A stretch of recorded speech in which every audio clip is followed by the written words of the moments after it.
Good morning, everyone. Dr. Reddick here with another 5-minute leadership coaching session. Hey, I wanted to talk about a term that I think I coined, but um, not that it matters. Um, but I want to talk about operationalizing leadership development. And so I know that sounds like a lot of buzzwords, but in a previous video, I specifically talked about the dirty little secret of leadership coaching is that um, generally leadership coaching doesn't result in any behavioral or changes in an organization that produces any any positive top or bottom line changes in the organization. In other words, we go to this training, we enjoy it, it's really positive. Um, we hear about these ideas, and then but when it comes to implementing it in our organization, there's a real disconnect between what we've learned and what we're actually able to bring to our organization. So, how do we fix that? Well, that's the operationalizing of leadership coaching. What I mean is, how do we take leadership development as a theory, as theoretical knowledge, and put it into practice in your job so that it'll make a difference? Um, because in its current state, most coaching doesn't do that. Well, it really comes down to a couple of key principles that are an integral part of the way I coach. Um, uh, and if you work with me, you would see this, but there are principles that you can apply outside of professional coaching. Let's say you get this leadership book. Let's say you go out and buy um, Extreme Ownership, Jocko Willink, great Willink, a great book. Love it. Or Good Strategy, Bad Strategy, Rumbled. Yeah, any one of those. Seven Habits, or there's tons of classic books.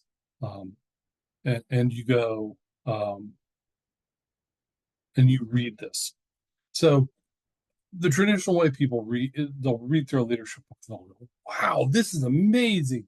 I want to change everything I do, or I want to incorporate all of this into my leadership style. And it never works. It just doesn't work. So how do we operationalize leadership development? Well, the really important thing is, or the two important things are, one, incremental changes in your leadership style so that it still feels genuine. And two, establishing cues.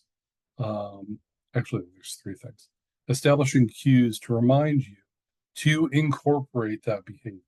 And three, creating some sort of accountability system. So let's say that you wanted to incorporate more gratitude into your workforce environment. Gratitude's really important. It's something that leaders um, consistently tell me that they don't do well enough, or that they don't think it's important, which that's a whole nother can of worms. So how do you operationalize that leadership development? Well, one, you should only focus on that one thing, establishing gratitude as a practice in your leadership style until that becomes a well-ingrained habit. Two, build some cues into your day to day, whether it's a post-it note on your computer that says, hey, thank somebody today. Or I used to put a reminder on my scheduled time on my Outlook calendar that said, walk around, find somebody to say thank you to.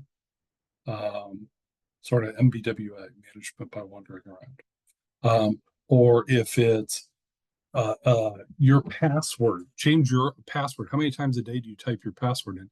Make your password thank somebody. Exclamation point 123 or something like that. Make it a complex password, but incorporate the new behavior and have it as a reminder so that when that you're reminded frequently that you want to change this behavior. So that's the second thing. Third, some level of accountability. And often that's what a leadership coach does is you say you want to do this. Did you do this? Why not? What can we try differently so that you can do this? Just that question, having someone ask that question often helps. So that's operationalizing leadership development.